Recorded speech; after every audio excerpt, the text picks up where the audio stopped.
Beautiful area up here.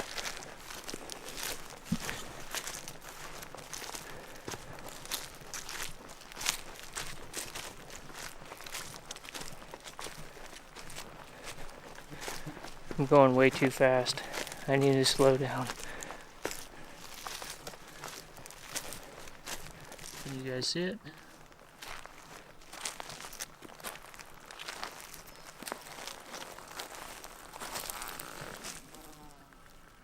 Now this one's been out in the sun for a while.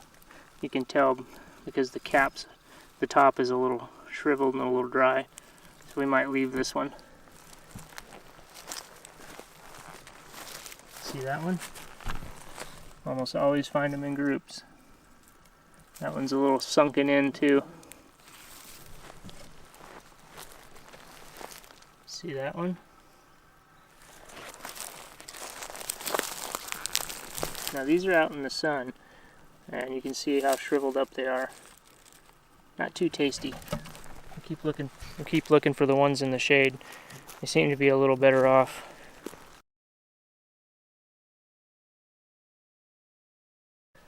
How's it going, everybody? I'm out doing a little camping and looking for some turkey sign. It's getting to be late spring. Haven't had any luck with turkeys, and fishing's not really good yet where I'm at, but we are finding morels. So I thought I'd do a quick video on how I find them. Basically, you're looking for forest. I don't know. I'm not an expert at it, but I do know you really have to look close. And we've been finding them on the edges between old growth and some new growth forests. That's generally where we found most of them. And they like disturbed areas, and I think they like somewhat drained soil. But you really have to look for them. Once you spot one, it kind of trains your eye to look for that pattern. So let's see, can you guys see these? See this? Do you see it? Can you see it? It's right there.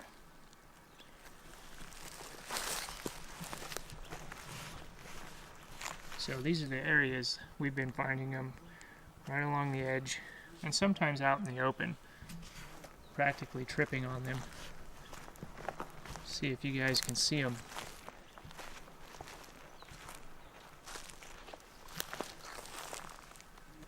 You see it? So morels are really well camouflaged, and in burned out areas where there's a wildfire, say the next year, they're pretty easy to spot, and I think that a lot of people congregate around those areas. I've had good luck in those areas. They're easier to see because there's no foliage on the ground. Sometimes when I'm out here, you just get down at ground level and look, and once you learn to spot the color, sometimes they'll pop out a little easier. Can you see those?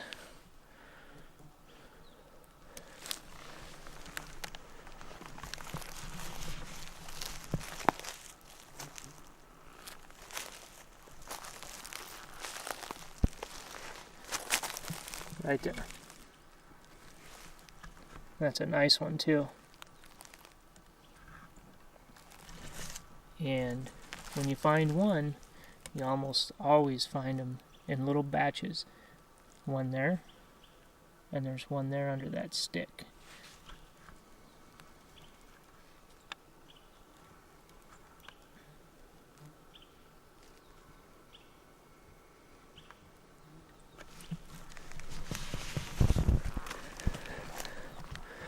Now the best way to collect these is using a sharp, thin knife, and I like to slice them off right at the ground level and try and keep as much dirt out of your collection bag. And I think you want to use a mesh bag to collect them, and you definitely don't want to put them in plastic. You can store them in a paper bag and in the refrigerator. They seem to keep fairly well, but they are best, in my opinion, fresh, and I like them sliced with a little bit of a dusting of flour or breading and fried in a pan. Oh, they're really good. Anyways, let's collect more. I just used my pocket knife here. It's a pretty thin one, and it works pretty good. Just get down here to the ground level and slice it. Look at that. That is going to be delicious. There's another one. And this is right on the edge of this old road. There's two here. I'm going to take the bigger of the two and leave the smaller one for somebody else. Although we're in a very remote area, but there's plenty around. So any of these old roads that are hardly used anymore seem to be really good for them. I'm kind of putting together any place where there's a lot of grouse, there tends to be morels. I think it's, and we've been finding them where there's pine trees mixed with the aspens. I think it's a moisture content thing. When you're cruising these roads, you want to be really careful. There's one right there. That's a little one. We'll leave that one here. Oh, there it is. That's just a tiny one. But just to the side here, there's one. One right there.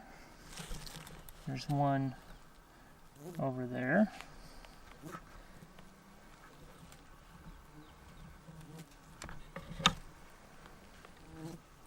And there's another one right there.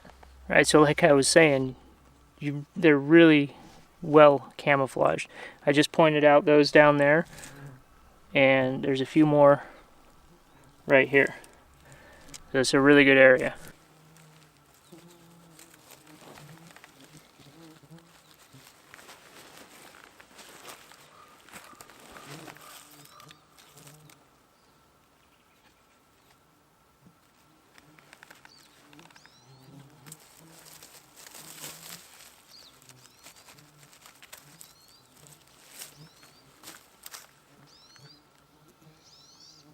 Excellent.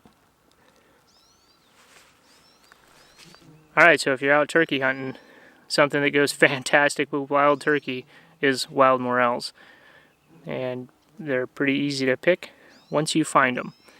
And I've heard that morel spots are held more secret than good fishing spots.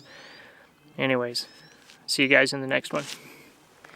Alright, so I was really hoping to cook these while we were out gathering them, but it got dark and the weather just wasn't cooperating.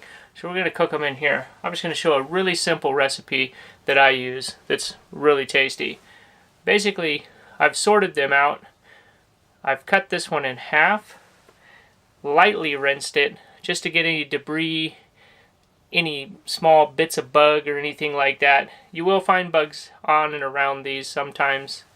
Shouldn't be a big deal. What I'm going to do now is I've got this dried off a little bit, and I'm going to cut it in quarters just so it'll cook up a little better, and it adds a little crispness to it, which I enjoy.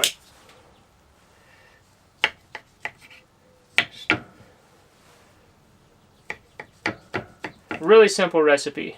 I've got a little bit of flour with a heavy pinch of salt and a light pinch of pepper. You can change this however you want. That's just a very basic recipe that I use. Now we're going to get our pan warming up. I'm going to use a small cast iron skillet. Let that warm up. And just toss our mushrooms in here. You just want to lightly cover.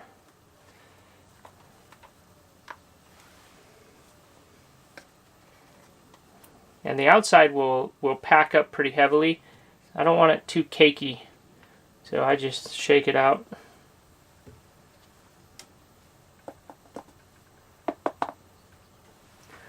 Going for something about like that.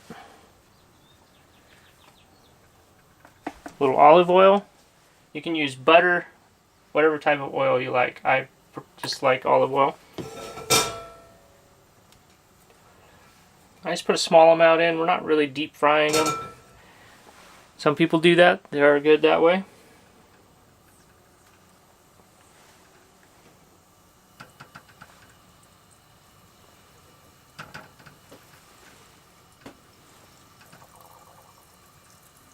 Stomach's growling.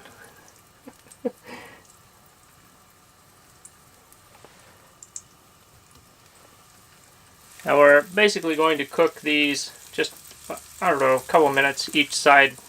What I look for is a nice golden brown with a little crispness to it. And I do believe you want to cook these thoroughly to make sure they're done. Otherwise it can cause you problems.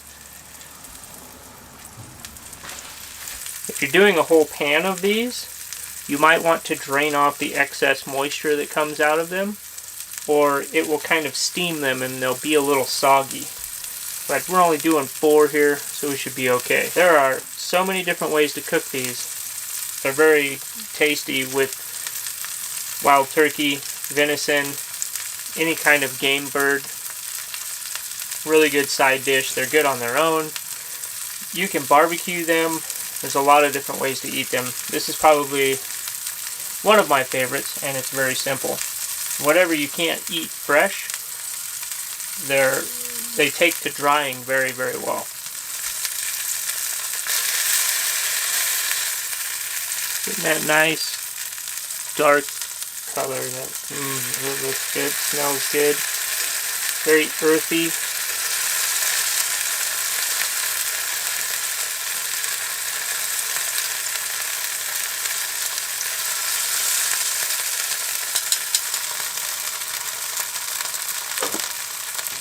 Alright, so that's what we're looking for right there.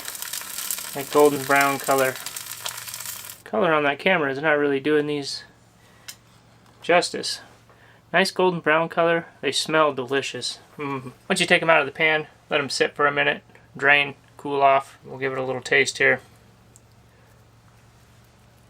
Nice crispy golden brown.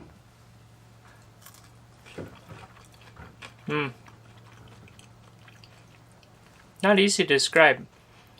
It's got a very meaty flavor to it. A bit of a chewy texture. Tastes kind of like a meaty sunflower seed. Very earthy. They're really good. So if you have the chance to pick these, do your research. Be safe about it and all that. And enjoy them. They're delicious. It's $50 a pound in the grocery store. I saw them the other day. Definitely worth the work. Alright, until next time. See you guys later.